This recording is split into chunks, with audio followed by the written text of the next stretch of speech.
Amém. Boa noite, boa noite. Boa noite, Sara Recreio. Boa noite, você que está nos assistindo hoje em casa. Olha, tenha certeza que eu tenho orado muito para você estar aqui conosco. Se você sentir um comichãozinho de noite, é minha oração, falando, vem para a igreja, vem. Amém, que privilégio. É que estar na igreja é um privilégio, sabe? É uma alegria. Quando a gente chega aqui, nesse ambiente, o Espírito Santo de Deus, ele se manifesta de uma forma, sabe? É impossível na hora do louvor. Eu não quero dizer com isso que não vai se manifestar na casa. Obviamente que todos aqueles que têm fé no seu coração, o Espírito Santo vai efetivamente se pronunciar. Mas aqui é o ambiente. Nada pode superar esse ambiente para que o Espírito Santo tenha liberdade para agir nas nossas vidas. Amém?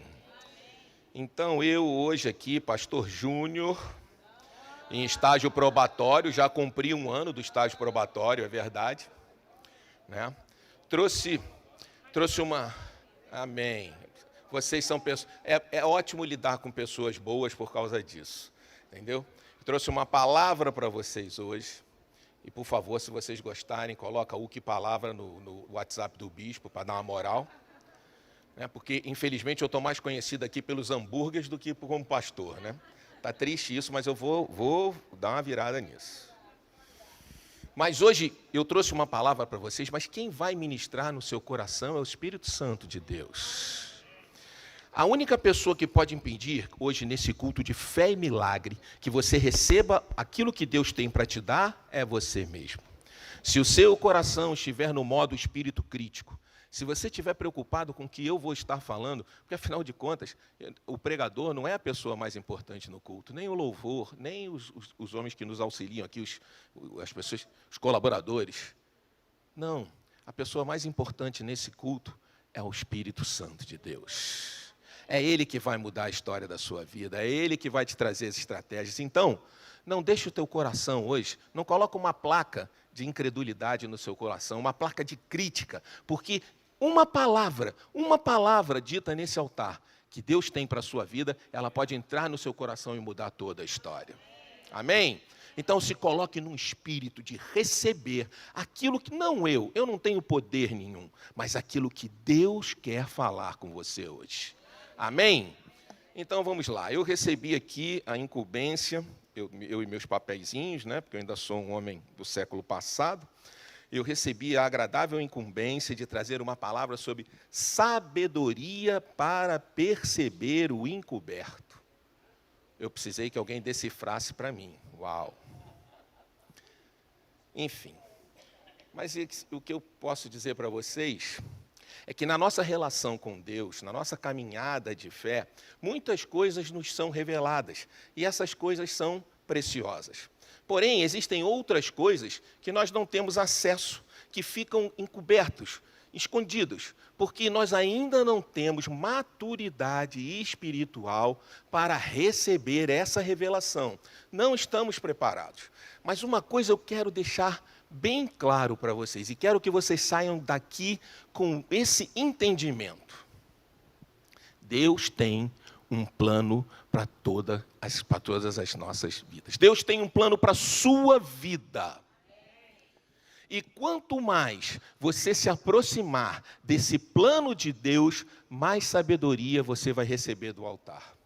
E quando você recebe sabedoria, você está, sim, se habilitando a descobrir tudo aquilo que ainda está encoberto, oculto na sua caminhada. Mas isso não acontece num passe de mágica. Isso não acontece por uma transformação imediata. Isso não acontece num estalar de dedos. É necessário que haja um processo. E esse processo, aliás, esse processo é doloroso, mas é nesse processo que Deus vai transformar a sua vida. Deus vai agindo, Deus vai modificar, Deus vai te ensinando, Deus vai te preparando a subir um novo degrau de fé. Esse projeto, esse processo vai fazer toda a sua diferença nessa caminhada. Então eu queria trazer um breve relato sobre a história de Abraão, para que nós possamos entender bem esse processo.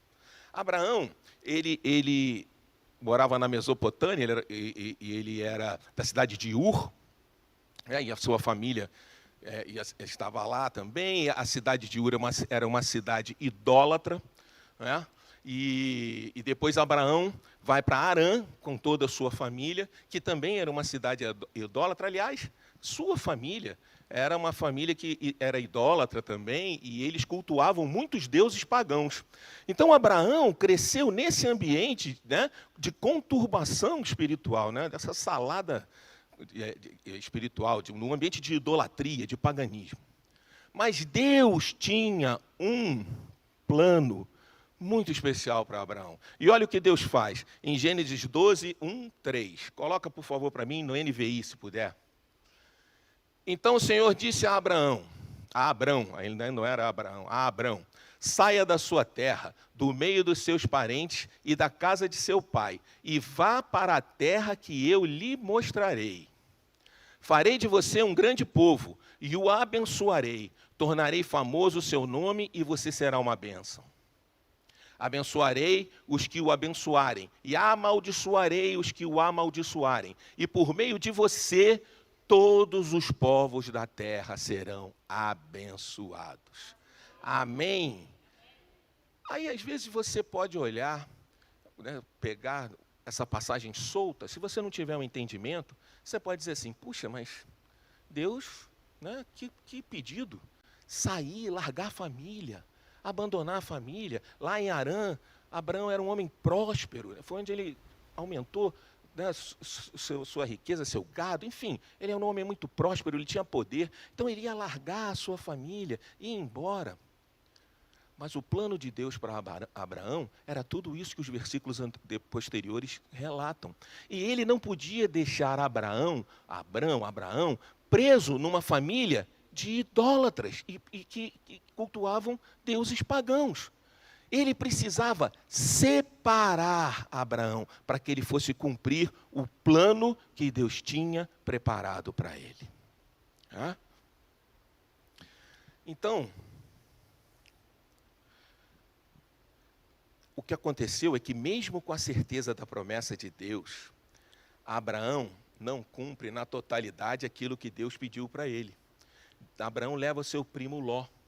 E essa desobediência de Abraão vai trazer para ele no futuro uma série de problemas e consequências que vocês conhecem, não vou ficar lendo aqui por causa do tempo, mas a desobediência de Abraão traz para ele, com a companhia de Ló, consequências e problemas que vão ser muito desagradáveis ao longo da sua trajetória. Porque apesar da promessa de Deus para a sua vida, o caminhar de Abraão não foi fácil, a sua trajetória não foi fácil, muitas lutas, muitos enfrentamentos, muitos conflitos. Não foi assim, vai lá e chega em Canaã. Não, ele pagou um preço para chegar em Canaã.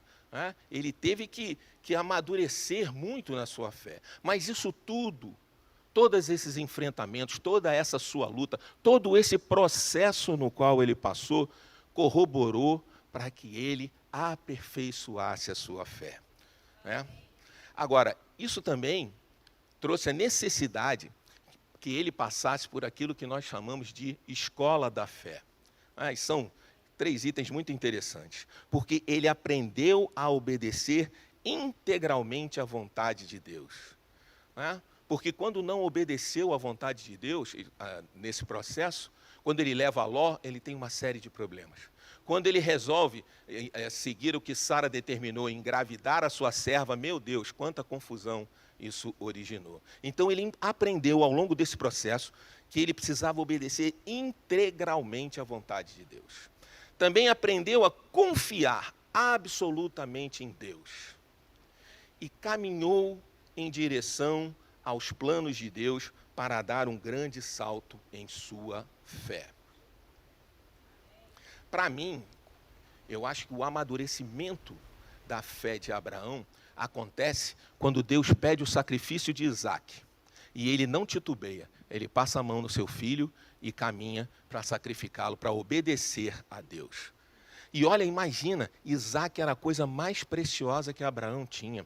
Ele era o filho da promessa. Ele era a grande alegria porque Abraão chorou, teve muita tristeza porque não tinha um herdeiro.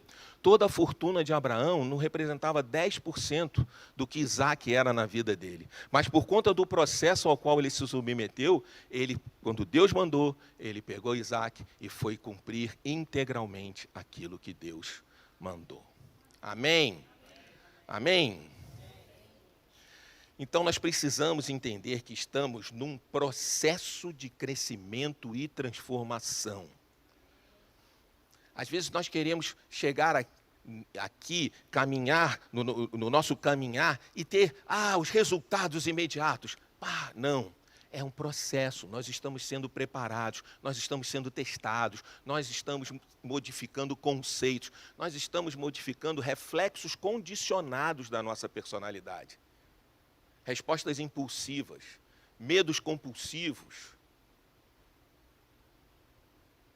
falta de oração, incredulidade em determinados momentos, dúvida com relação de se as nossas orações vão ser atendidas ou não.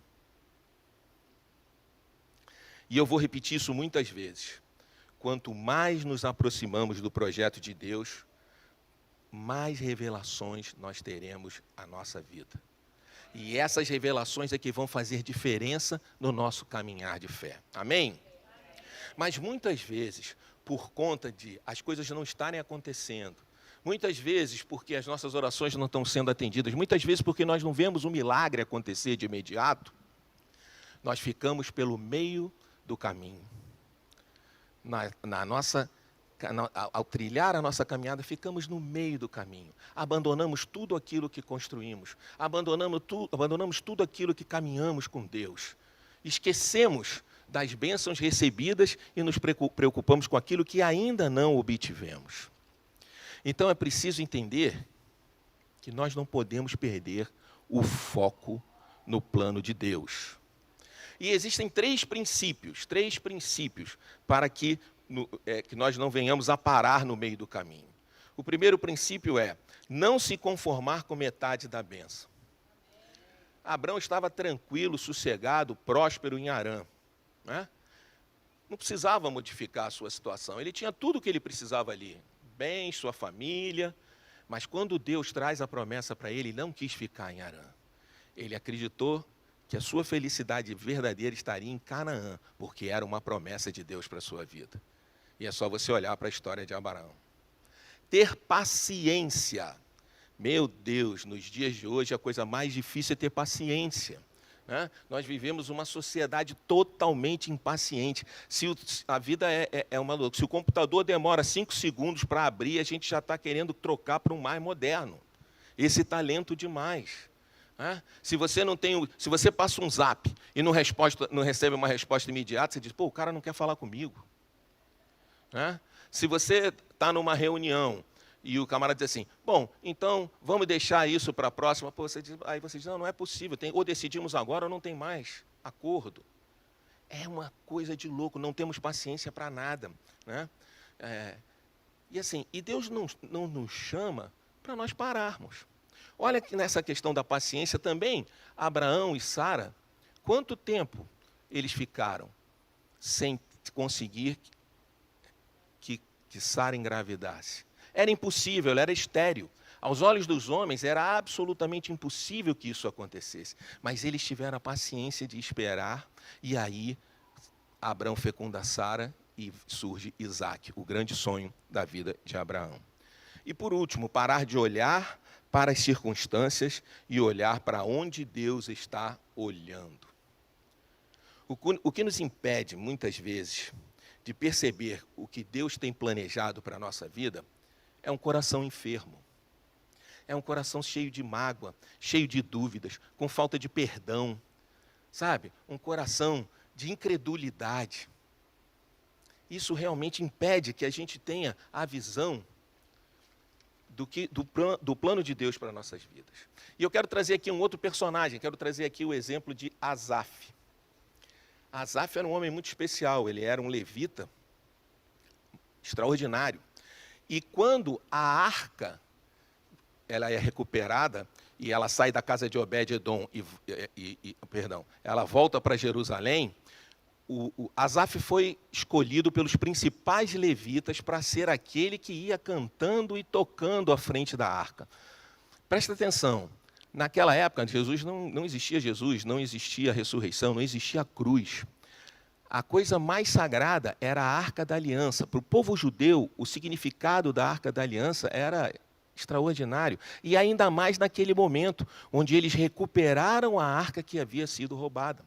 Então, eles trazem a arca de volta. E Asaf foi escolhido para participar, né, ativamente desse movimento, quando a arca sai da casa de Obed-edom. E quando a arca é colocada em Jerusalém, Davi constitui Asaf um dos principais levitas para continuar cantando, tocando, adorando a arca, louvando a arca, né? Então, coloca para mim 1 Crônicas 16, 4 a 5. Davi nomeou alguns dos levitas para ministrarem diante da arca do Senhor, fazendo petições, dando graças e louvando o Senhor, o Deus de Israel. Desses, Asaf era o chefe, Zacarias vinha em seguida, e depois Jeiel, Semiramonte, Jeiel, Matitas, Eliabe, Benaia, Obed-edom e Jeiel. Eles deviam tocar lira e harpa, enquanto Asaf tocava os símbolos. Símbolos eram uma espécie de pratos de prata, né? Não sei bem. Música nunca foi o meu forte, imagina saber o que é símbolo, né?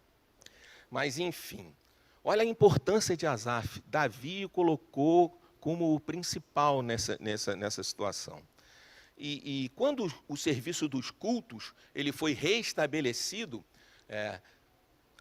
das três principais famílias que eram responsáveis pelo louvor, a família de Asaf era a principal. Então, e além disso, além da música, Asaf tinha a reputação da profecia. Ele recebia de Deus através de visões e sonhos, né? Enfim, através de visões e sonhos, aquilo que era profetizado. Então, Asaf, ele tinha recebido de Deus um mover espiritual, uma capacidade espiritual extraordinária. Ele tinha alcançado, dentro do dom que ele tinha, o máximo, o top. Ele chegou lá, ele era o principal levita, ele era aquele que era escolhido pelos principais, enfim. Ele tinha tudo na vida espiritual para ser um homem completo. Mas aí, ele resolve olhar para o lado. E ele começa a enxergar que existiam pessoas que não tinham o seu talento, que não tinham o seu compromisso com Deus, eram ímpios, e tinham uma vida próspera, uma vida com muito sucesso, uma vida cheia de coisas materiais. E ele começa a se entristecer com isso e acaba entrando num processo de depressão. Você pode acreditar nisso? Um homem que tinha todas essas coisas, ele entra num processo de depressão. Por quê? Porque ele perdeu o foco de Deus. É engraçado que, se você for pensar, todos aqueles homens que Asaf olhou e de certa maneira invejou, né, porque tinham sucesso material, nunca mais se ouviu falar na história. Se perderam. Quando eles morreram, provavelmente os seus bens foram divididos entre seus filhos e quem sabe lá para onde isso foi. Mas Asaf e sua família foram considerados e constituídos como coautores do livro de Salmos, partícipes do livro de Salmos. O Salmo 50 e o Salmo 73 e 78, eles são atribuídos à família de Asaf. Então, veja, Asaf não só obteve crescimento para ele obteve crescimento espiritual para a sua família, para os seus descendentes. E com tudo isso, ele não conseguiu enxergar. Por quê? Porque ele tirou o olhar, ele tirou a visão do foco do plano de Deus para a sua vida. E às vezes, né, muitas vezes, nós frequentamos células, nós viemos ao culto, nós participamos de palestras, enfim, fazemos a nossa parte, tal, e o milagre não acontece, e as coisas não vêm, e os nossos amados não se convertem. E aí a gente olha e diz assim, realmente o cara lá que fala mal da igreja está lá cheio de dinheiro. Poxa, o cara que não faz nada está feliz, está alegre. Ah, puxa vida, olha lá. O ímpio realmente está tendo sucesso. Mas cuidado, querido. Muito cuidado. Não se iluda com as aparências. Deus sempre trabalha a nosso favor, mesmo que você não perceba isso. Mesmo que na hora da crise você não tome ciência, você não veja, você não sinta. Mas Deus sempre está trabalhando a nosso favor. Sucesso segundo o modelo de Cristo. Amém, amém.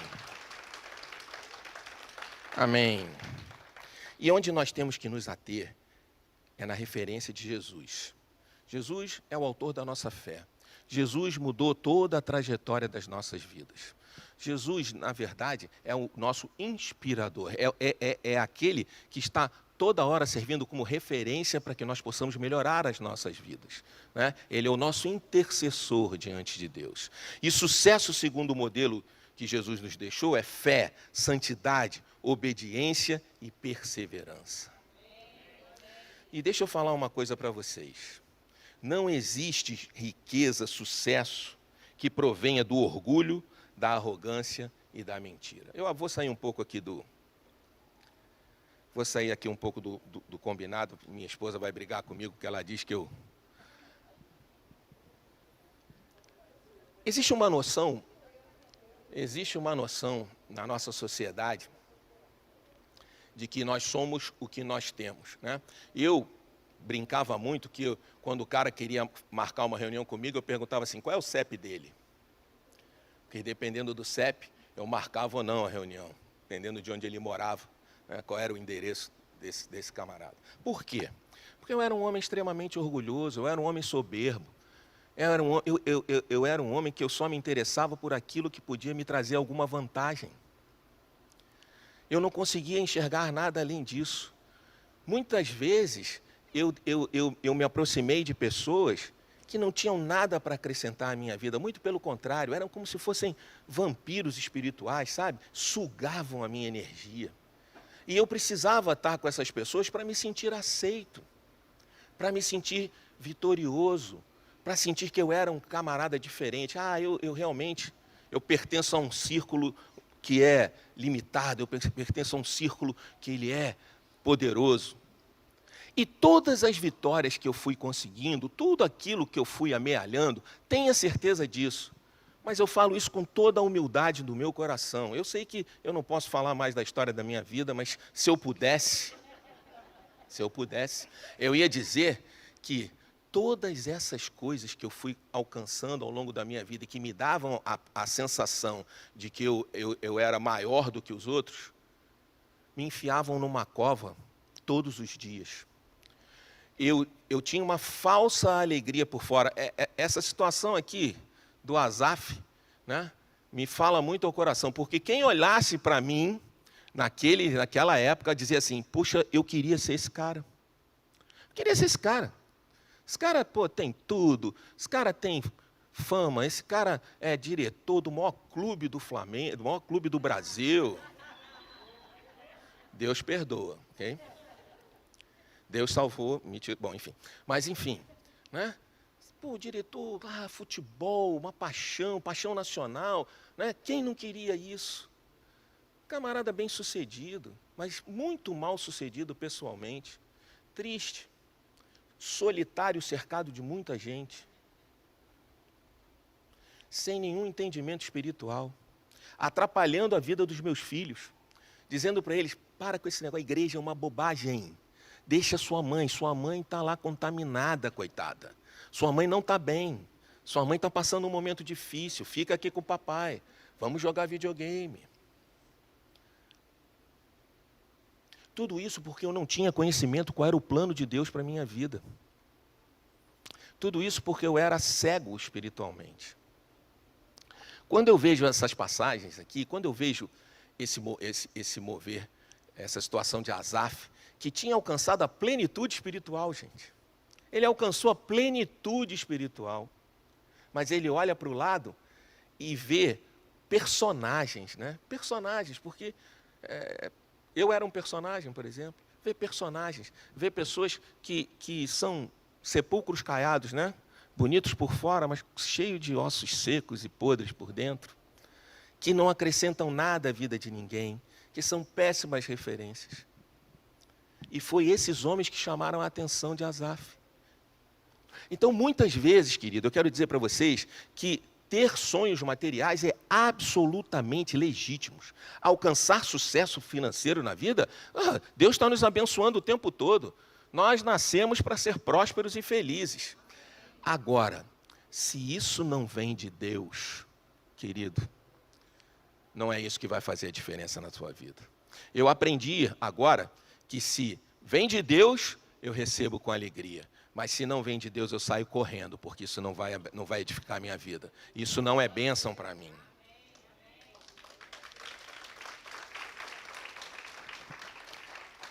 E eu quero dizer também que durante muito tempo, hoje eu vou abrir meu coração com vocês, tá? Me perdoem, já vou dormir no escritório mesmo, então. Já tomei 2 cartões amarelos ali, o terceiro é expulsão.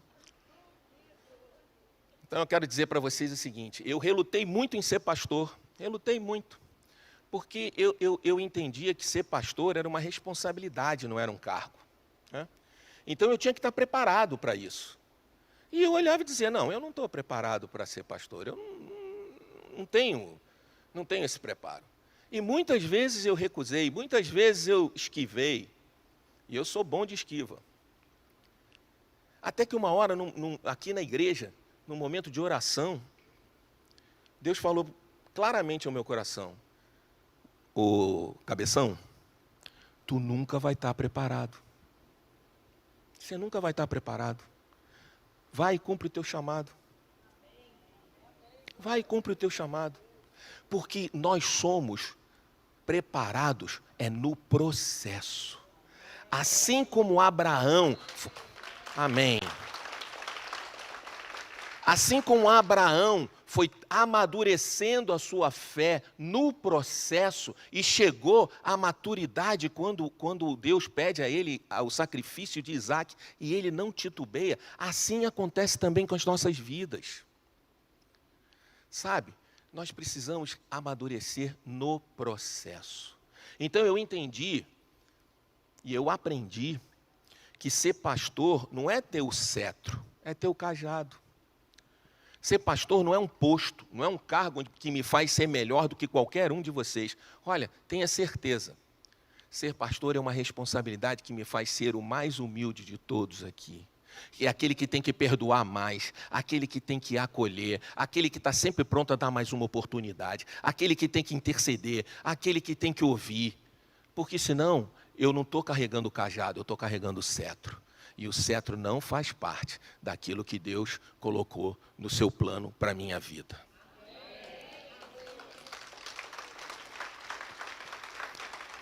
E quando eu falo isso, eu não estou falando só de mim, eu estou falando de todos nós. Todos nós passamos por momentos de lutas, por momentos de enfrentamento. Todos nós que estamos buscando a Deus, enfrentamos dificuldades. Mas olha, você só não pode parar no meio do caminho. Você só não pode parar no meio do caminho. Você tem que prosseguir, você tem que seguir em fé, porque você está sendo treinado, preparado nessa hora do processo de transformação na sua vida. Eu sei que não é fácil, é difícil, até hoje, queridos, e acho que muitos anos ainda. Eu enfrento meus fantasmas do passado, eu enfrento as modificações que Deus ainda quer e precisa fazer na minha vida. Toda vez que eu tenho um momento de oração, eu peço a Deus que o meu passado não atrapalhe o meu futuro. Porque para onde vou, eu não sei. Mas para o único lugar que eu sei que eu não quero voltar era para a vida que eu tinha antes. Porque nada é melhor do que estar nessa congregação, sentindo a presença de Deus e tendo o privilégio, né? Não é um privilégio, é uma honra de servir a Deus. O pessoal do louvor pode ir vindo. Então, a palavra que eu queria deixar para vocês hoje é que não esqueçam que Deus tem um plano para a sua vida. Não perca essa noção. Não esqueça que é preciso um processo de transformação na sua vida para que você tenha sabedoria para liberar aquilo que ainda está oculto na sua vida. Aquilo que você ainda não estava preparado para receber de Deus. Não tenha medo das suas lutas. Não tenha medo dos enfrentamentos. A única coisa que você não pode fazer é parar no meio. Você não pode jogar fora tudo aquilo que construiu nessa caminhada com Deus. E olha, deixa eu dizer uma coisa para vocês, com toda, como dizia um amigo meu, coração-mente falando. Você acha que Deus te trouxe até aqui de brincadeirinha? Você acha que Deus, todas as coisas que Deus já realizou na sua vida, é só para te enganar agora, puxar o tapete para você cair? A única coisa que pode atrapalhar a sua relação com Deus, o seu crescimento espiritual, que os milagres aconteçam na sua vida, é a tua incredulidade. É você não crer que Deus vai fazer. É você não acreditar na mensagem do Cristo de que nós somos filhos e filhas de Deus. É quando você não se apresenta diante do mundo espiritual e diz: opa, parou, eu sou filho de Deus, eu sou filha de Deus. Comigo não. Deus nos dá as armas, mas nós não usamos. Nós preferimos a murmuração. Ah, coitadinho de mim. Ah, e eu não estou falando isso para vocês para trazer culpa para ninguém, não, porque eu sou assim também. Ah, mas me dá uma raiva, rapaz, quando acontece alguma coisa assim. Ai, e agora? Mas eu fico com uma raiva, rapaz. Eu já combinei com a Ana Cláudia que eu tenho 3 minutos para fazer a catarse. Depois disso eu entro no módulo espiritual, né? Ela já fica olhando e eu falo: por que isso? Não infartei, botei para fora. Aí eu entro no modo espiritual. O Senhor é meu pastor e não me faltará.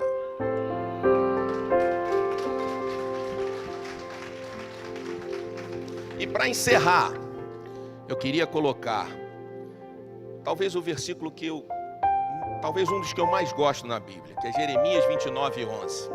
Eu quero que você leve esse versículo hoje para casa, que você entenda que Deus tem um plano para a sua vida, que você não vai ficar no meio do caminho, porque essa igreja, gente, o que essa igreja fez pela minha vida, eu tenho certeza que fez pela de vocês também.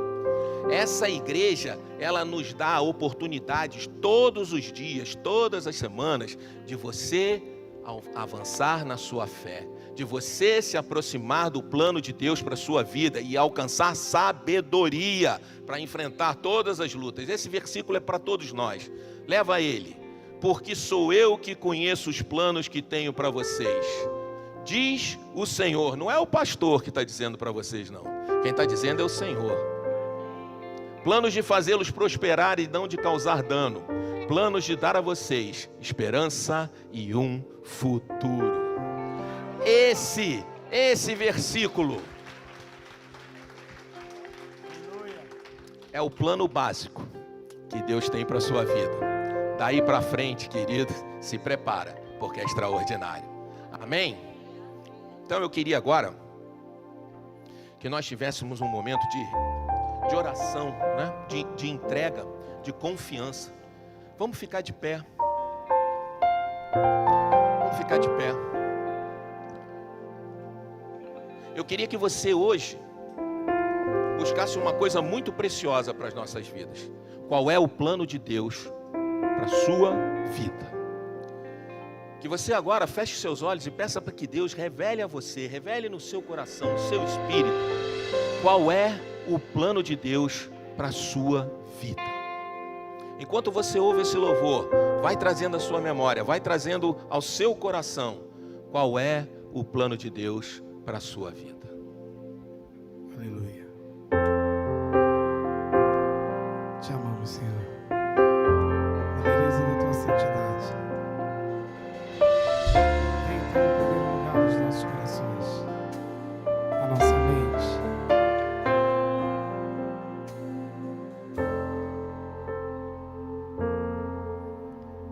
Vem e toma o teu lugar. Tens minha vida como altar,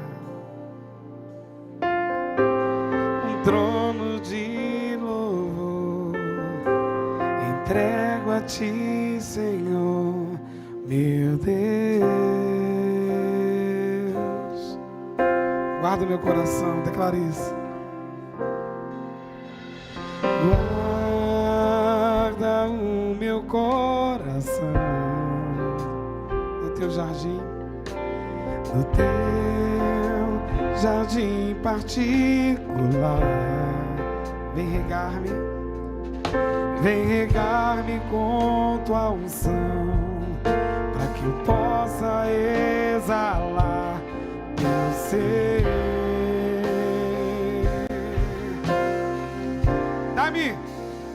Dá-me tuas asas pra te alcançar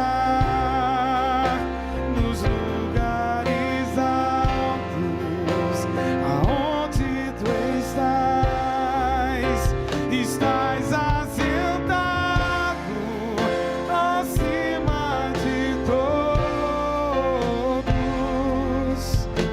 Tão grande tu és, mas mesmo assim habitas em mim. Eu quero convidar os pastores para vir aqui à frente. Nós vamos ungir agora o projeto, o plano que Deus tem para a sua vida. Você colocou no seu coração, você apresentou diante do altar do Senhor. Então, se você quer agora, se você quer aqui que o projeto, que o plano de Deus seja revelado na sua vida, vem aqui. Os pastores vão só ungir a sua mente e o milagre vai acontecer. O milagre será alcançado. Se você quiser, você pode levar um óleozinho que tem aqui nessas cestinhas. Nós vamos ouvindo o louvor e os pastores vão abençoando, vão te ungindo. Vem e toma o teu lugar.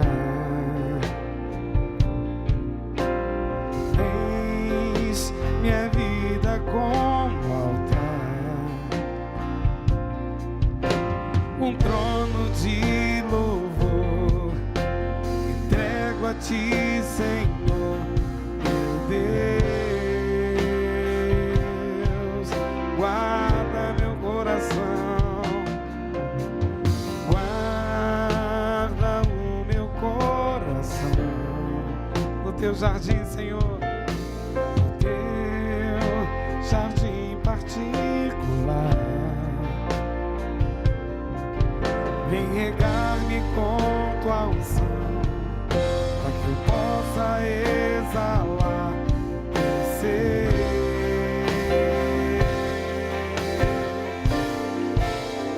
Dá-me tuas asas pra te alcançar nos lugares altos, aonde tu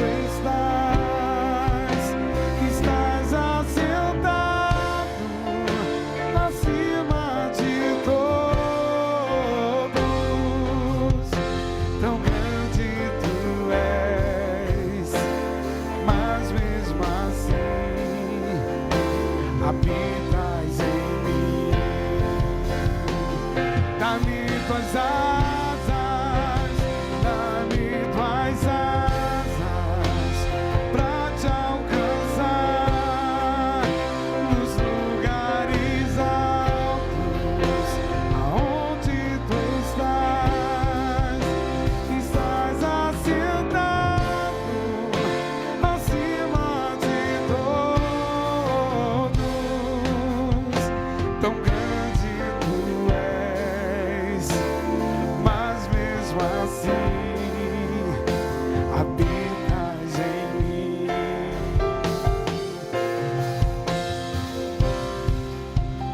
Dá-me tuas asas pra te alcançar nos lugares altos, aonde tu estás assentado.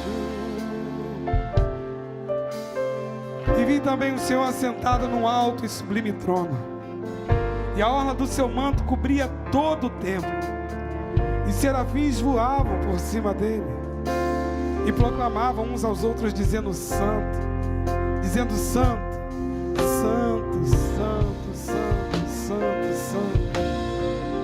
És o Senhor do exército, és o Senhor dos exércitos, e a terra está cheia da tua glória. Estás assentado acima de todos, tão grande tu és, mas mesmo assim habitas em mim.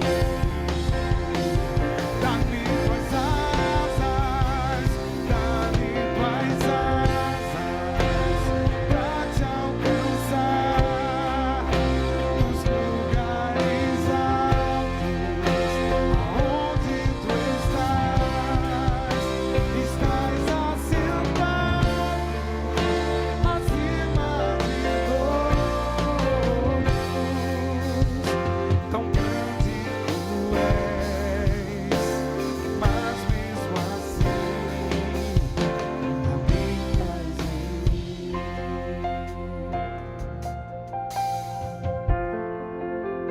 Habitas em mim. Damasqueria na neira lavacia lavas libega. E na maceda na lavas neira lavas. A terra está cheia da sua glória. A terra está cheia da sua glória. O que daremos ao Senhor por tantos benefícios? Tudo é dele, tudo volta para ele. O que daremos ao Senhor nessa noite por tantos benefícios, por tantos milagres já liberados, por tantos livramentos já feitos em nosso favor, ao nosso favor? O que daremos a Ti, Senhor, por essa noite poder contemplar a Tua beleza, a Tua santidade? O que faremos, o que daremos, como agiremos, Senhor, diante dos anjos que declaram: Santo, Santo, Santo, Santo, 24 horas por dia, 366 dias no ano, infinitamente declarando: Santo, Santo, Santo, Santo, e a nossa insignificância, Senhor, diante de Ti? O que daremos ao Senhor? O que daremos ao Senhor? Dá-me tuas asas, Senhor, para que possamos chegar perto de Ti, Senhor. Dá-me tuas asas, Senhor. Transforma nossa mente, Senhor, nosso coração. Dá-me, Senhor, aquilo que apraz o Teu coração. Que venha o Teu reino sobre nós, que venha a Tua justiça sobre nós, o Teu amor e a Tua infinita misericórdia, que se renova toda manhã ao nosso respeito. Ei! Dá-me tuas asas, Deus! Dá-me tuas asas! Dá-me tuas asas! Aleluia! Dá-me tuas asas pra te alcançar nos lugares altos.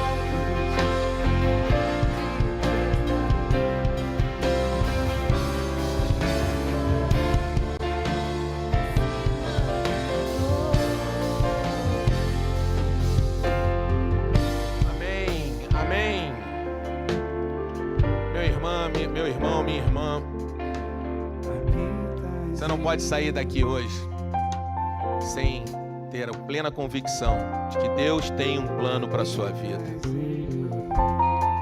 Quando eu olho para a vida de Asaf, que chegou na plenitude espiritual, e olhou para o lado para ver pessoas como eu era, por isso que vocês me perdoem, mas eu tive que contar o que era, para quem que Asaf estava olhando, o que Asaf estava trocando, pelo que Asaf estava trocando a plenitude espiritual. Olha o exemplo que Asaf estava vendo para trocar tudo aquilo que ele tinha alcançado, tudo aquilo que Deus tinha lhe provido dentro do dom que Deus lhe deu.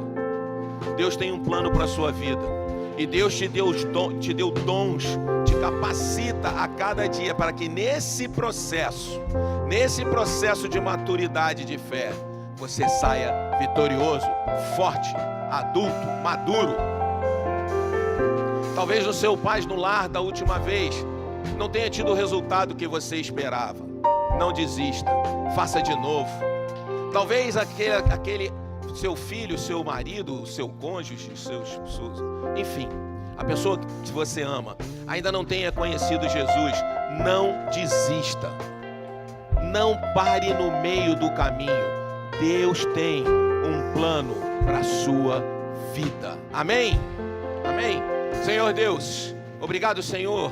Obrigado porque estamos aqui na Tua presença, Pai. Obrigado por aquilo que recebemos direto do Teu altar, Pai. Oh, Pai, protege o nosso ir e vir, Senhor. Protege o nosso retorno para casa. Que o Seu rosto resplandeça sobre cada um de nós. Que tenhamos, Senhor, uma semana abençoada, uma semana de vitória, uma semana de respostas. E que possamos, Senhor, cada vez mais entender e nos aproximar dos planos que Tu tens para nossas vidas. Assim, na autoridade poderosa do nome de Jesus, eu te abençoo, eu te abençoo, eu te abençoo. Amém.